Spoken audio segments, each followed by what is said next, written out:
Imagine being 18 years old, dressed in a flame-colored wedding veil, thinking you're walking into a night of celebration, and instead being led into a room full of strangers, slaves, witnesses, and a silent physician waiting for you. You were told this was a tradition. You were never told you would be examined. You were never told your body would be documented. And you definitely were never told the ceremony would involve a wooden figure standing in the corner beneath a heavy cloth, a figure everyone in the room already knew the purpose of.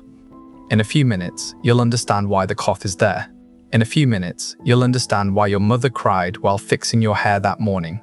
And in a few minutes, you'll realize your wedding night isn't about love at all. It's about verification. This isn't fiction. This was marriage in ancient Rome, a ritual so disturbing that Roman historians avoided describing it directly, and early Christians tried to wipe it from memory entirely. By the time that cloth is lifted, Livia will learn the truth behind the ceremony. Rome hoped the world would forget, and you will too. The year was 89 CE. The emperor ruled Rome with iron certainty, and 18-year-old Livia Tersa was about to discover that Roman marriage had two faces.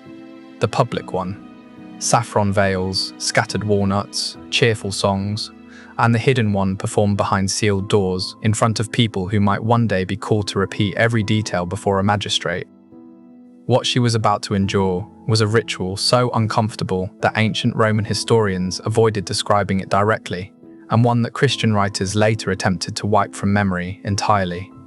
Before we go any deeper into this story, if hidden horrors of the past fascinate you, subscribe to Grim History, hit the like button, and once you reach the moment that unsettles you most, tell me where you're watching from. Let's begin. Before this night, before the witnesses and the cloth-covered figure, the day had begun with beauty.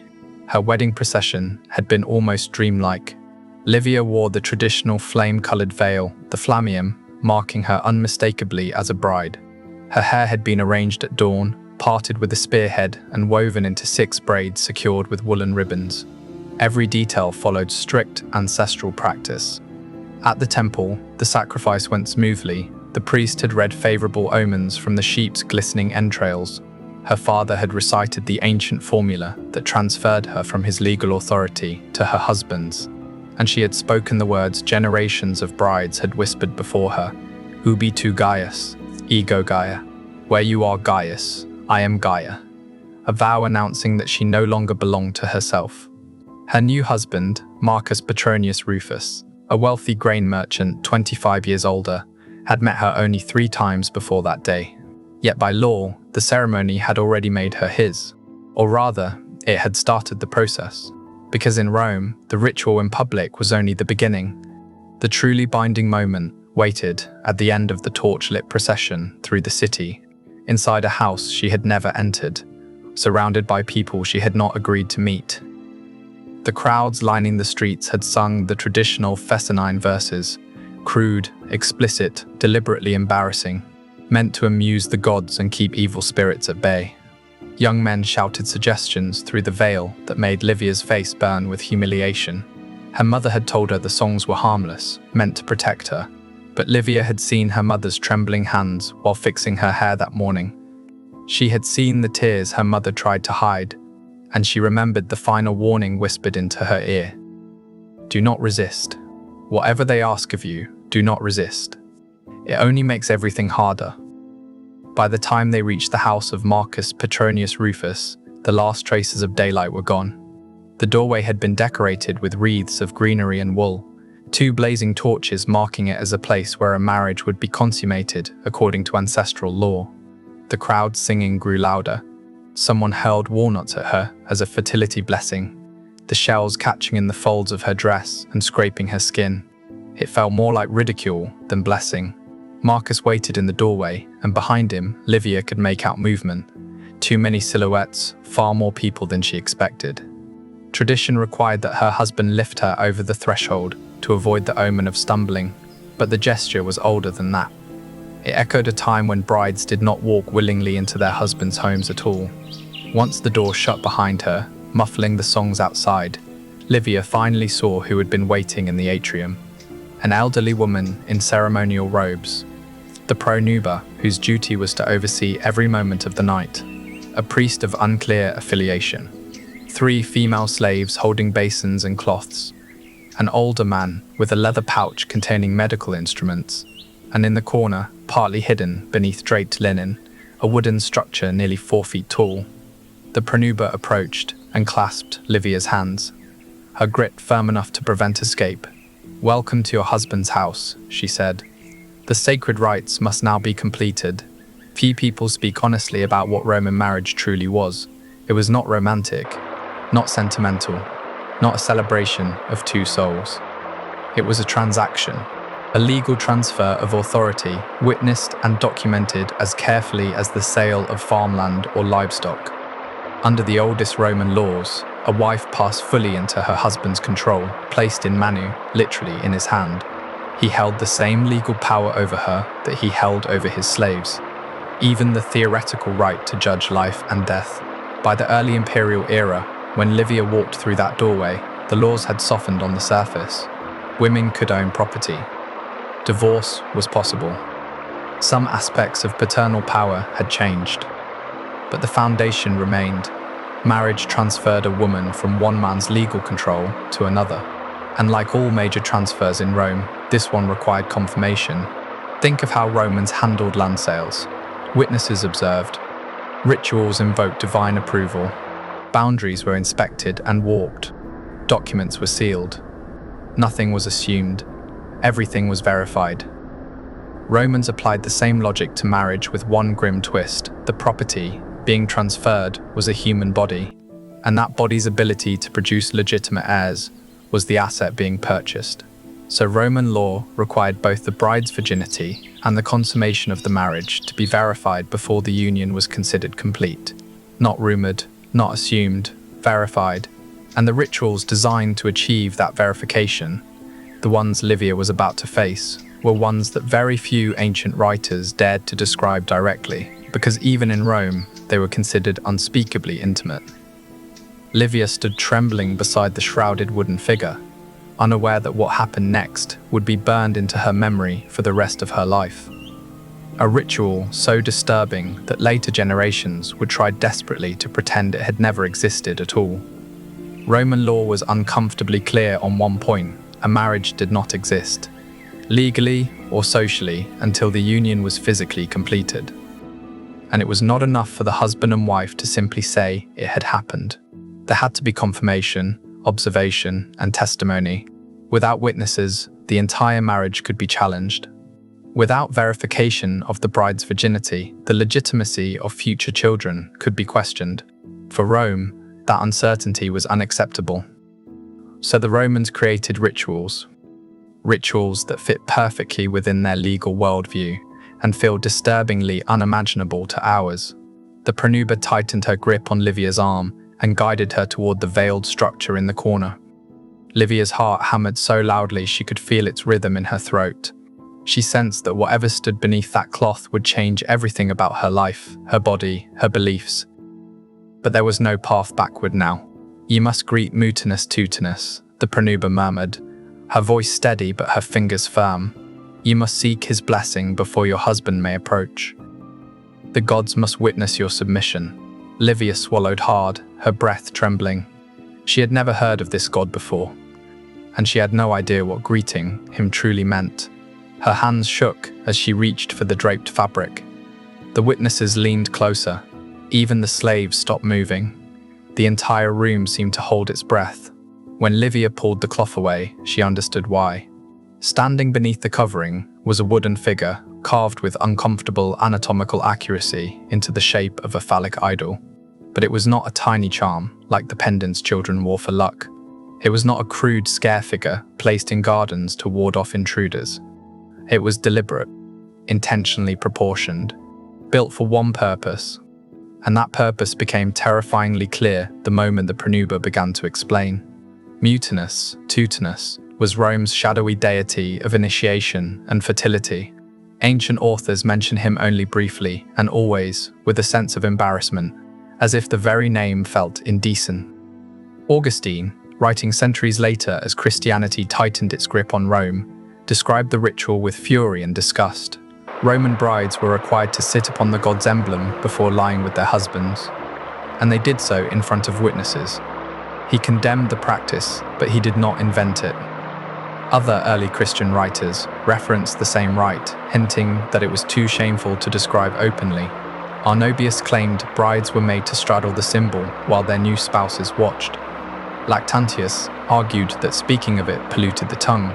Even Varro, a pagan scholar centuries earlier, mentioned brides being presented to mutinous tutinous with phrasing that suggested physical contact, though he carefully avoided detail.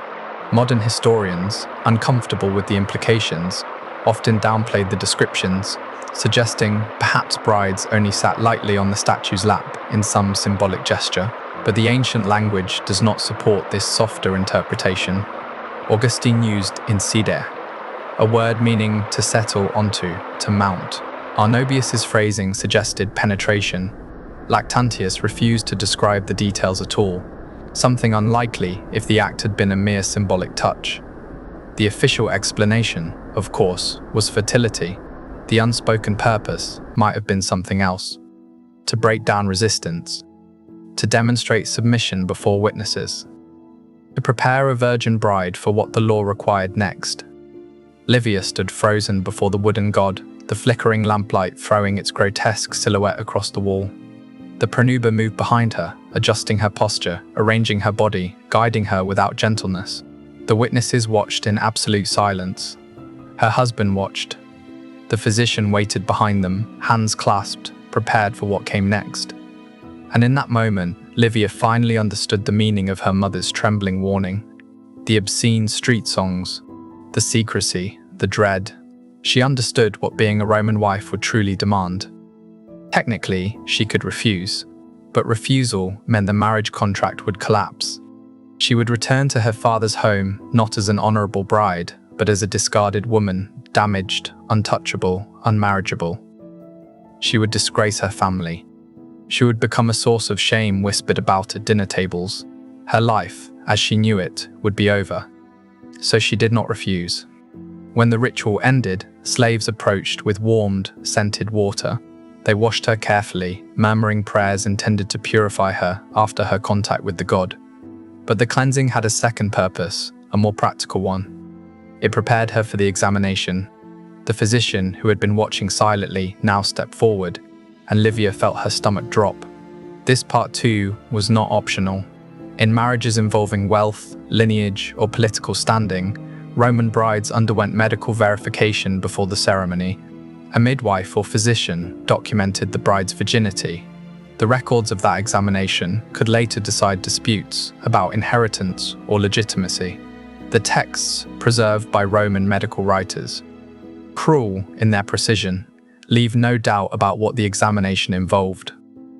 That first examination, conducted earlier, established the starting point. It declared Livia untouched, an asset unaltered, as Roman law saw it. Now came the second examination. This one checked that the ritual with mutinous tutinous had been carried out, that the physical signs matched the earlier documentation, that she was, according to Roman logic, ready. Everything occurred with the witnesses present.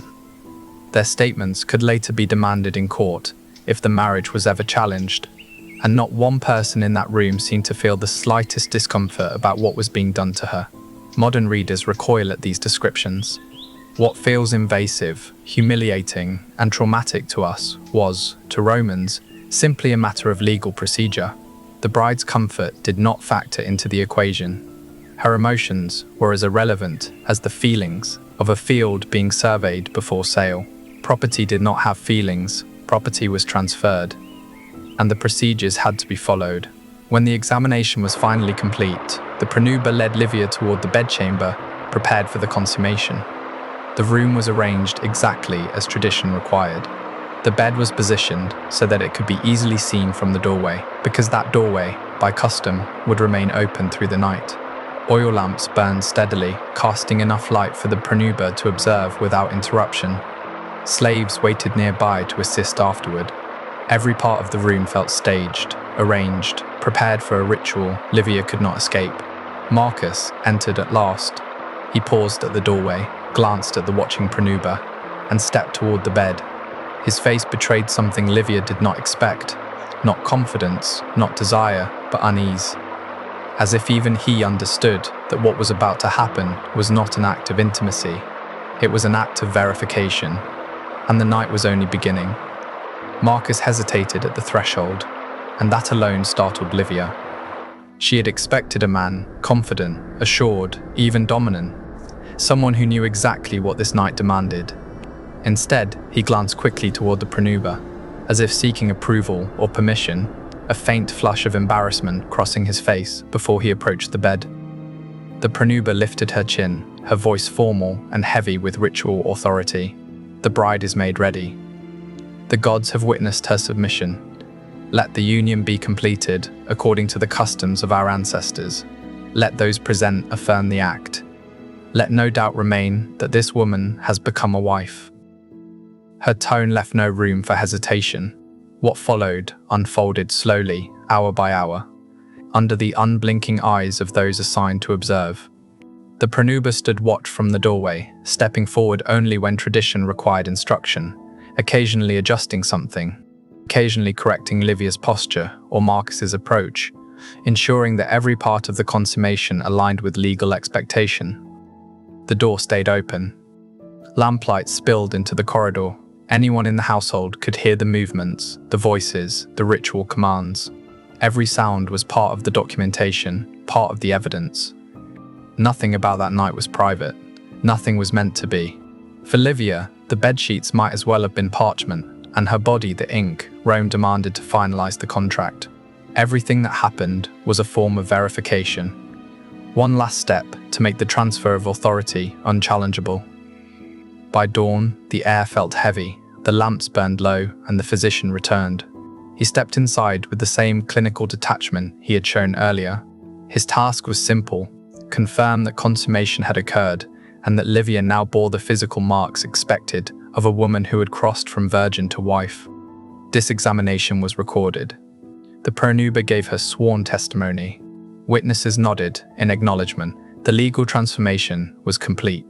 Livia Tersa, barely 18, was now officially a Roman wife. Her role, her identity, her future had all been reshaped within a single night. She would go on to have children, 4 over the next decade. She would oversee her husband's household, host dinners, manage slaves, perform religious duties, and carry herself with the composure expected of a matron. To the outside world, she would appear dignified, capable, respectable. But about her wedding night, she would speak to no one, not even her own daughters. There were no words for it. And in truth, she had never heard another woman speak of theirs either. Livia's silence was not unusual. It was universal. Women of her world did not record these experiences. Men did not document them in personal detail.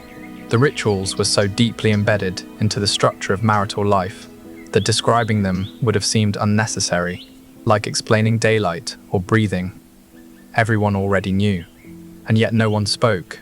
That is why historians today struggle to reconstruct what truly happened behind closed doors in ancient households.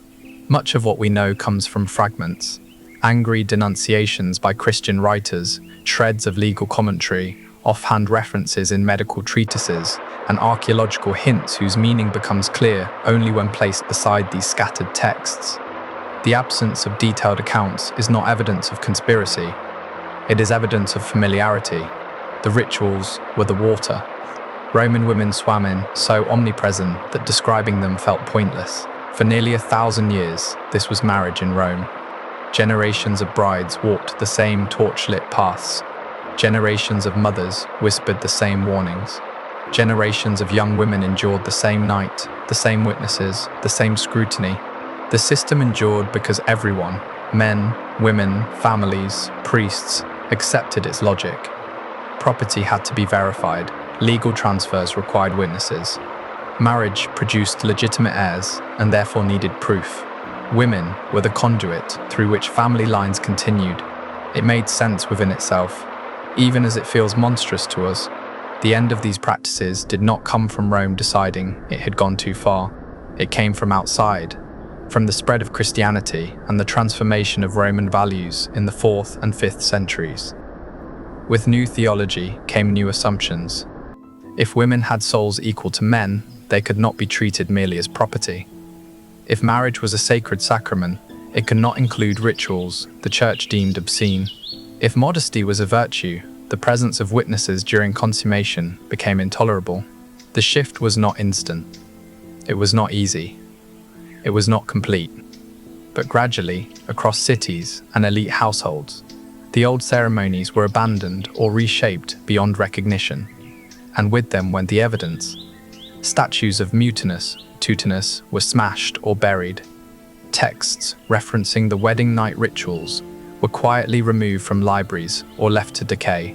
Wall paintings hinting at the rites were plastered over.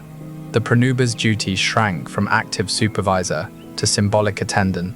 Within a few generations, the full knowledge of what Roman weddings had once required vanished, remembered only dimly in obscure manuscripts read by curious scholars centuries later. The Christians who reshaped Rome were not merely scrubbing away embarrassing details, they were forging a new civilization atop the ruins of the old, while refusing to acknowledge what those ruins had once supported. They succeeded almost completely. Today, most people imagine Roman marriage as saffron veils, festive songs, and scattered walnuts, a charming blend of ritual and romance. But fragments survive.